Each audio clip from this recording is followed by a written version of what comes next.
Well, hey guys, welcome to the first episode of The Tipping Point, a new program on the Hoops Crew. My name is Ben Reeve. You probably know me if you've watched a bit of the Hoops Crew content this year or over the years.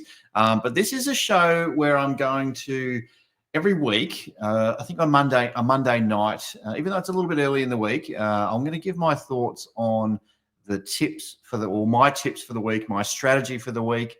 But I also want to tie it into our footy tipping competition as well, the Hoops Crew footy tipping competition, which you're welcome to be a part of. You can either choose to pay an entry fee, I think it's about $10, or play for free. If you play for free, that's great. You won't win any prizes, but that's fine. If you want to pay, then there'll be prizes at the end of the year. Check that out. It's on the Footy Tips ESPN site, so I'll put the link in the show notes. So, yeah, this is a footy tipping show every Monday night, 8:30. Well, that's my plan anyway. I'm going to review the results from the weekend, talk about some upsets. There's always an upset here or there. Even the best tippers get a few wrong. All of us get it's the ones that are 50-50. They're the hardest ones to get. So I'm going to highlight that. I'm going to highlight some of the top tippers from the week in our footy tipping competition as well. And as I said, sharing my tips and thoughts on the next week coming up in the round of footy that week as well. Now, I'm told our good friend Paul James is going to do a video following this one, because part of this video, I'm going to do my ladder predictions for 2025. Now, very early days. The ladder predictions are likely to be different to how I may tip throughout the year, because I'm going to tip based on a very, very rigid strategy, but that will also build in current form as well. So current form can fluctuate throughout a season as well. So I am tipping this top eight. Sorry, I'm doing the top 18, but I'll get to the top 8. But I am tipping that as of this point in time. No games being played, no idea of form or anything like that. All right, so as I said, let's do the ladder predictions first, and then I'll finish this video off with my general tipping strategy. I'm giving away all the secrets. That's okay. If you follow it, you'll have to watch every episode to sort of follow it. I could be completely wrong at the end of the year, and this is your opportunity to give me crap in the comments. Go your hardest, that's fine. However, I am, in my mind, I'm planning to win the whole competition, every single competition, the $100,000 or whatever it is, and I don't know what the grand prize is for the whole competition. It won't be the hoops competition. We're not giving away a car for that, or $100,000, but maybe the nationwide one. But yes, hoops one will have some prize money attached to that if you want to be a participant and pay the entry fee on that one. All right, without further ado, now I'm going to do this. I'm going to do my predicted ladder. Now, this isn't the predicted end of who's going to win the premiership necessarily. I will give some thoughts to that, but this is just the end of the home and away season, how many wins, where they finish on the ladder, that kind of thing. So I'm going to do it in reverse order. I'm going to build up to first spot on the ladder. Okay, so in 18th position, a team that also finished 18th in 2024. Nothing special about these tips, really, or these predictions. Richmond last year finished 18th with 2 wins. Guess what? 18th in 2025 with 2 wins also. I'm predicting some dark, dark days for the Richmond Tigers. And don't they deserve it? They've had a fair bit of success. I could say the same thing about the Cats, but no, we want to keep winning. We're a club that wins. Richmond, they pop up every now and then they go away back to the bottom of the ladder where they belong.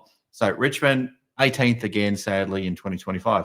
Again, no surprise. I've got North Melbourne. Now, they finished 2024 with 17th position with 3 wins. I have got them finishing this season in 17th, but with 1 more win. So I've got them having 4 wins. A lot of people are tipping North to be the big climbers up the ladder this year. I'm not convinced. Like with everything, I can change my mind throughout the year. But as it sits right now, I've got them with 4 wins, and that's only good enough for 17th position. I should also add, I'm not factoring in margins here. I'm not factoring in big wins, little wins, whatever. Just really basing it by wins at this point.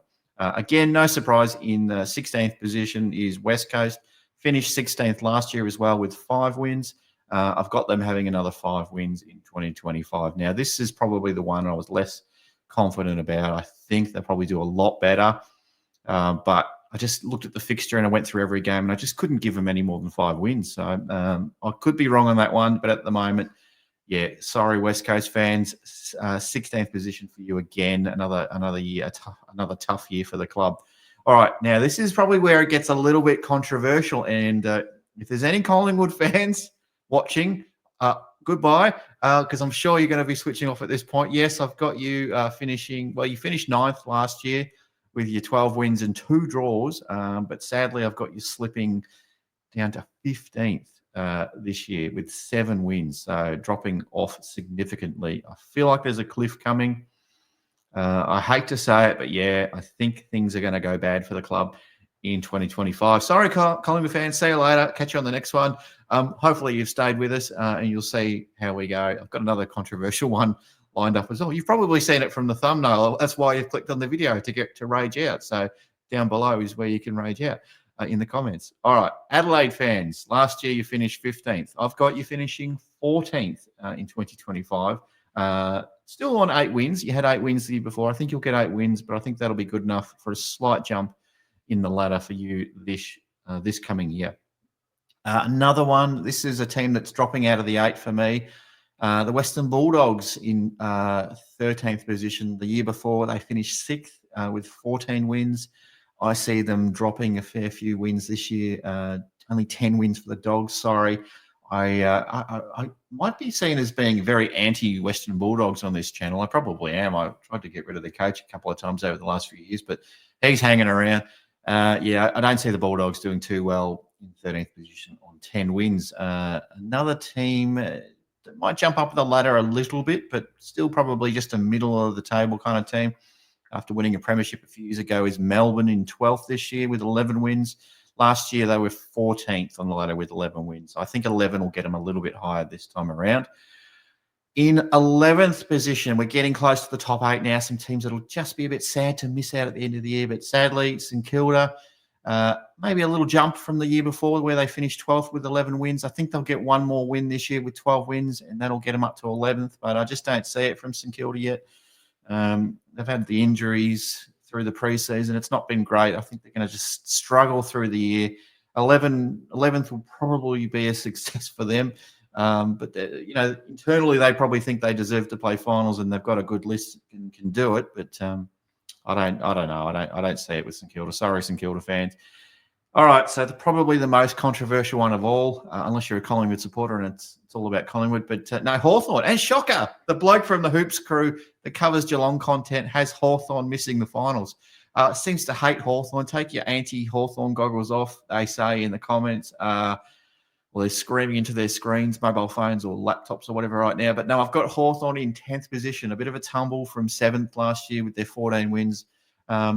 I see them having a similar season, a couple more losses this year, only 12 wins in 2025. I think the fixture difficulty is going to really bring them unstuck, and teams are going to put a lot more homework into the Hawks. Sorry, Hawks. I think you're going to have to maybe wait another year, finishing 10th, and that'll give you a nice, juicy fixture the following year to really have a crack at a top 4 and possibly a premiership the year after. I think your list will be cherry ripe by that point. So see you later, Hawthorn fans, assuming you have clicked on this video. All right, now in 9th position, another team to tumble outside the 8, a big tumble actually, is Port Adelaide. Pow.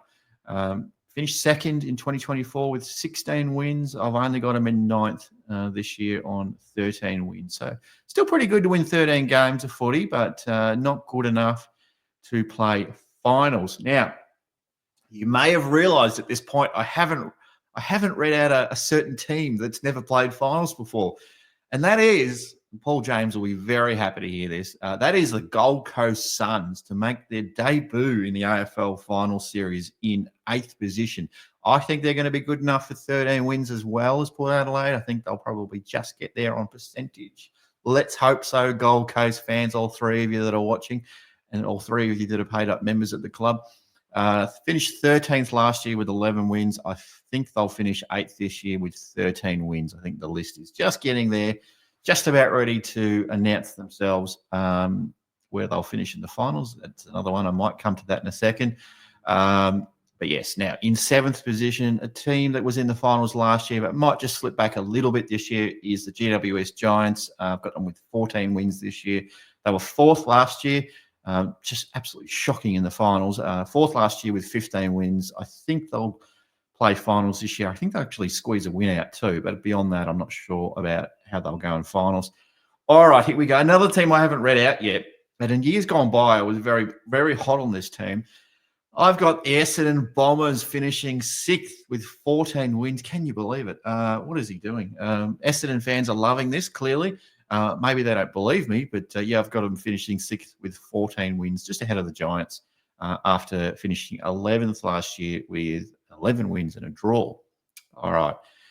Now, Sydney, the team that finished first last year with 17 wins, I don't see them making top 4 this year. I've got them in 5th with a couple less wins, 15 wins. Still pretty good. They'll be a force, but I think you can't get everyone into the top 4, and I think Sydney will be that team that will miss the top 4.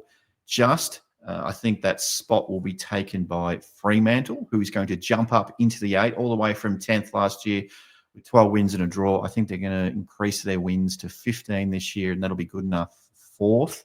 Yes, I know Sydney got 15 wins as well, but I think Freo will just pip them on percentage and take that 4th spot on the ladder. Okay, in 3rd position, let's get into the business end. Yes, he hasn't read the Cats out yet. Why hasn't he read the Cats out? Because he's a biased, bloody Geelong supporter that loves his club. And I'm not talking about Geelong in 3rd position. No, I'm talking about the Brisbane Lions. I've got Brisbane Lions finishing 3rd with 16 wins in 2025. Last year, they were 15th, went on to win the premiership from 5th spot on the ladder with 14 and a half wins. So 5th spot on the ladder last year, 14 and a half wins or 14 wins and a draw. This year, 16 wins, good enough for 3rd position, and probably will do a little bit of damage in the finals. Okay, now we're back to Geelong. All right, Geelong in 2nd position after finishing 3rd last year. I like the fixture. I think it's a pretty good fixture. We've got another game at home, extra game at home this year at GMHBA. We had 15 wins last year. I think we're going to really, really do some damage throughout season 2025. 18 wins. Boom! 18 wins for the mighty Cats in 2025. I'm sure all the Cat supporters will be loving that. Whether it happens or not, I don't know. Where do you think the Cats are going to finish? How many wins are we going to get in 2025? I'm very optimistic about our chances. Do I think they'll win the whole thing? I don't know, maybe. But yes, 18 wins for me. And that leaves Carlton in 1st position with also 18 wins. I think Carlton will just have us on percentage there. Finished 8th last year, just snuck into the finals. God knows how they made the finals after finishing so poorly. They did have a fair few injuries, fair enough, but 13 wins last year. I think they're going to increase that to 18 wins. Their fans are going to be up and about. So hello, all Carlton fans that just can't consume enough Carlton content. Yes, you're going to do very well this year. So that leaves me with a finals fixture looking something like this. Carlton versus Fremantle. Sydney versus Gold Coast, and it'll be, as I said, Gold Coast's first taste of finals footy. I think that'll be a very quick taste, and they'll be out the door before they've almost stepped into it. But Essendon and the Essendon and the GWS Giants. Interesting grudge match there with Jake Stringer playing for the Giants now, and a Geelong Brisbane rematch, a prelim rematch in the first qualifying final there. So I think the Cats, if that does happen, I think the Cats would win that one. And I still think Brisbane would play a prelim. I think Brisbane will fight their way into another prelim. I'm not going to go through every single result who I think will win which final and whatnot, but I do think it'll be a Carlton and Geelong grand final in 2025. But let me know what you think about that one.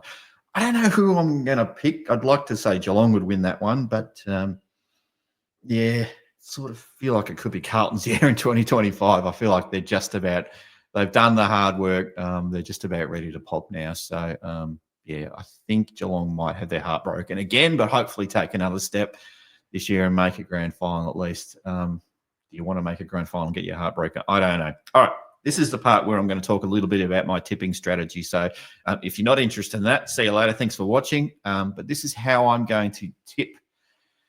And I'm going to follow it to the letter. As I said earlier, a little bit depends on form. But I'm not going to be swayed on emotion on that. I'm not going to, gut feel says Carlton's going really well, I'm going to pick Carlton. But if the stats tell me to pick a certain way, if a pattern, if a fixture, if a team performs particularly well a certain venue, I'm going to pick it that way, regardless of how I feel in my heart about how a team's going. I'm taking emotion completely out of it. I'm basing everything on numbers. So we'll see how we go. It could blow up my face and I look like an idiot, or it could look like an absolute genius. Anyway, without further ado, I've got a bunch of rules here. And the first rule I have is I always pick if it's an interstate game, I'm always picking the home team. I'm always picking the home team. And I'm always picking the home team by 20 points. Okay. Now there's some exceptions to this rule. There's 4 exceptions to this rule. Okay. Now the first exception to that rule is if the interstate side, so the team who's coming from interstate to play, has at least an 88% winning record against that home team in the last 9 times they've played each other. Okay, I know there's a lot of figures here, so you'll have to bear with me on. But if you're interested in my formula, this is what it's about. If not, farewell, see you later.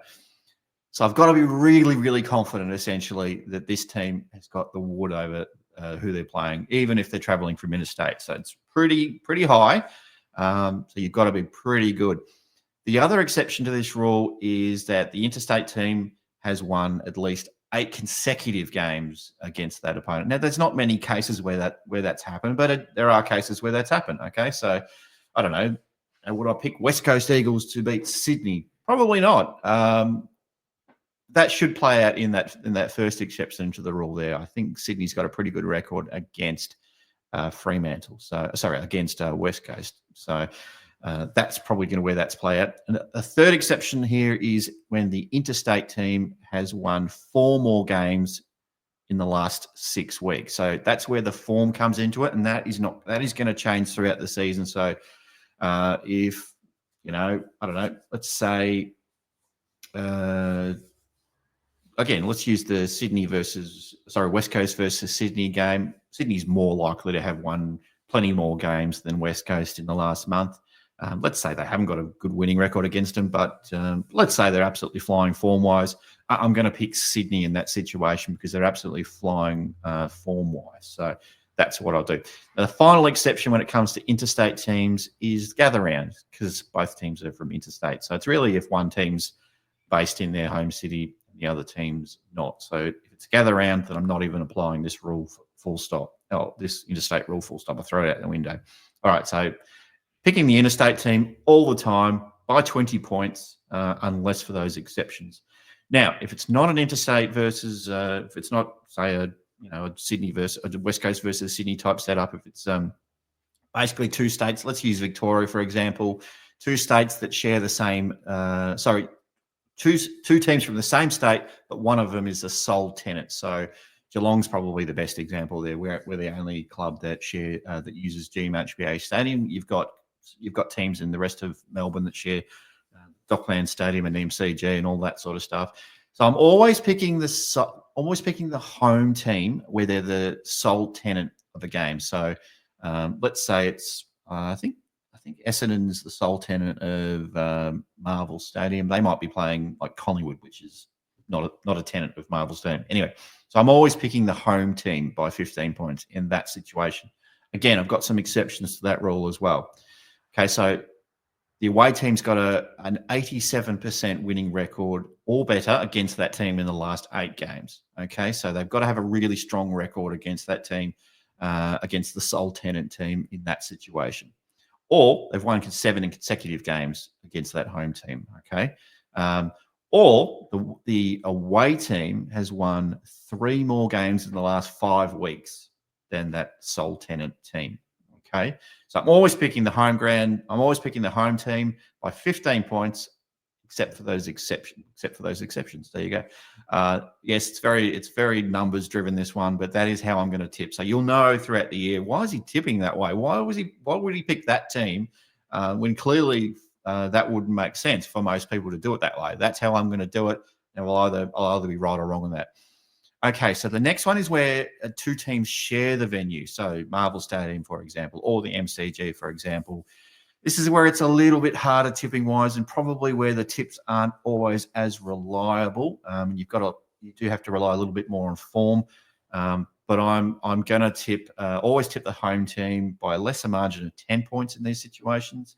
I'm always going to tip the home team. Again, with a few exceptions here, the away team has to have at least an 85% or better winning record against that team in the last 7 times they've played each other. Okay, so 85% or better in the last 7 times they've played. Otherwise, I'm tipping the home team.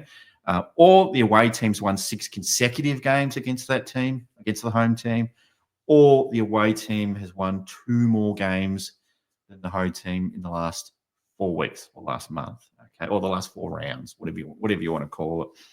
So it's a little bit harder there. And again, I'm always picking the home team by 10 points. There's exceptions there, clearly. That's what I'm always doing. So that's my general strategy. I've got some absolute certainties for you, though. Take these ones to the bank. If you've stayed long enough through this video, then please mark these ones down in your footy tipping fixture, because I reckon you'll get 95% of these tips right throughout the year. Come back to me if I'm wrong, but I think you're going to get these absolutely right. All right, round 3, Port Adelaide will beat Essendon. They've beaten them the last 8 times.